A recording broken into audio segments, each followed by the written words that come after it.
It's all on you right now.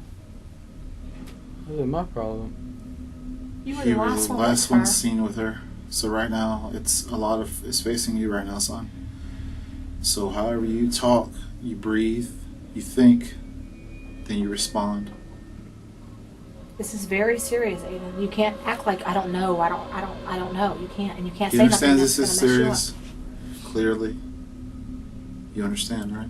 Mm-hmm. Meet Aiden Fucci, a 14-year-old from Florida.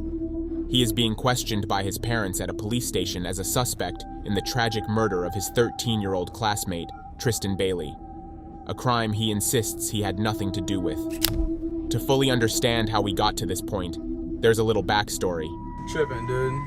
We're having fun in a cop car. Yep. Tristan. What's up, guys?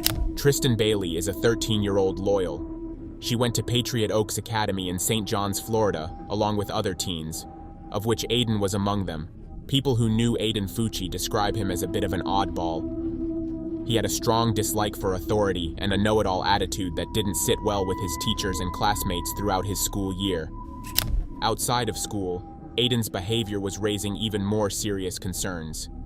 Those who knew him noticed a disturbing obsession with murder, as he frequently brought up the topic in conversations with friends. Aiden would often talk about his deep desire to know what it would feel like to take another person's life.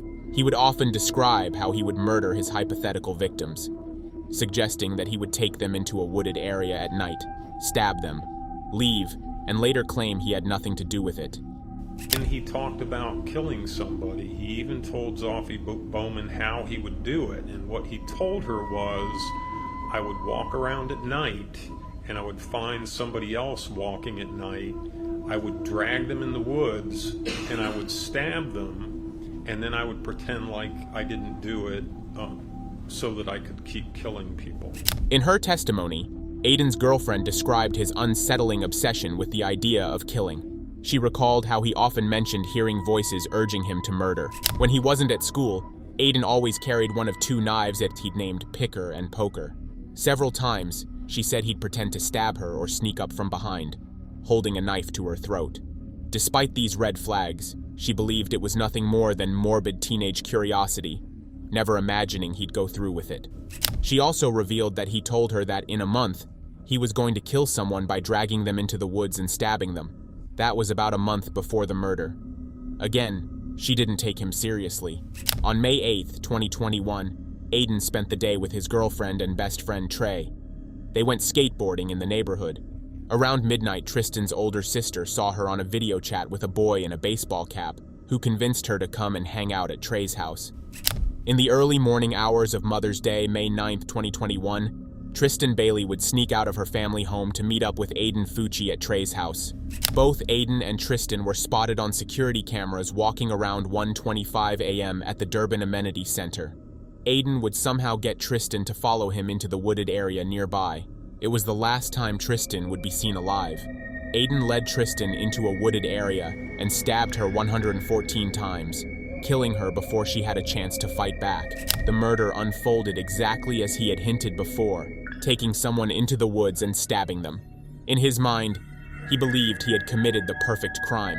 In the morning, Tristan's parents were up making breakfast. Stacy Bailey sent one of her children upstairs to wake Tristan at 9:40 a.m., but she wasn't there. They called her line, but it went directly to voicemail. At 10 a.m., her parents immediately called the police. They flooded social media looking to see if anyone had heard from their daughter. They made posters and reached out to friends and began organizing search parties. The police sprang into action, contacting Tristan's friends and speaking to neighbors. The same day, police found surveillance footage from the Durbin Amenity Center and then the door cam footage of Tristan walking with Aiden. About 1.5 hours later, the footage showed Aiden returning in the other direction alone without Tristan. This time he was running while carrying a pair of white sneakers. A few minutes later, a surveillance camera at Aiden's home showed him going in the front door holding a pair of white Nike sneakers. It looked like he was only wearing socks in the video. Without any further delay, the police made their way to Aiden's family home on Castledale Court to interview Aiden. Aiden's testimony to authorities was anything but convincing. His timeline didn't add up. What should have been a 30-minute walk took him 2 hours to complete. He claimed he'd been wandering alone to clear his head. He also suggested that Tristan had been hanging out with a 20-something drug dealer, a claim no one else could back up. With his mother's permission, Aiden took the deputies on the route that he and Tristan had walked. While Aiden was in the back of a patrol car, he posted a video to Snapchat. He also posted a picture to social media of himself in the back of the police car with text that read, "Hey guys, has anybody seen Tristan lately?" One of the responses to the post said, "You were with her, Aiden, you know what happened to her." Just after 6 p.m. that evening, a man called 911 to report a tragic discovery, a young girl's body near his property. He explained that after returning from a run, he had noticed something in a wooded area by a pond close to his house. Without approaching, he called for help. The body was found near a retention pond by the Durban Creek Nursery, off Racetrack Road. With the new discovery, Aiden was brought into the police station to undergo further questioning. At this point, he had not been arrested, but the police were confident that he at the very least had a hand in Tristan's murder. He was placed in an interview room with his father and mother. Aiden's cold refusal to even acknowledge he was in trouble is chilling. When reminded that his friend was dead, Aiden failed to see why he should care. You know, they found this girl, right? Where? In our neighborhood, down our main street. Is she good? No, she's not. She's dead. That's why this is very important. It's all on you right now. What is my problem? You were You the were last the one last with one her. seen with her. So right now, it's facing you right now, son. So however you talk, you breathe, you think, then you respond. This is very serious, Aiden. You can't act like I don't know. I don't know. You can't, and you can't He say nothing understands that's this is gonna mess serious. you up. Clearly, you understand, right? Mm-hmm. Aiden, however, admitted that he kissed Tristan and did more with her, confirming his DNA was on her. Yet, he showed no recognition of how damning that evidence could be. Meanwhile, Aiden's parents urged him to stay silent until his attorney arrived. The police, however, raided their home. In Aiden's room, they uncovered a trove of incriminating evidence. They found an empty knife sheath in his drawer, likely for poker, and a pair of wet Nike shoes with blood on them, matching what Aiden was seen wearing in surveillance footage. Under his dresser, they discovered a bloody t-shirt and wet blue jeans, clothes he'd worn that day. But that wasn't all. Blood and dirt were found in the bathroom sink drain, and a strange notebook containing violent and satanic drawings among his belongings. With this overwhelming evidence, authorities swiftly arrested Aiden on a charge of second-degree murder, later increasing it to first degree as Tristan's injuries were fully revealed.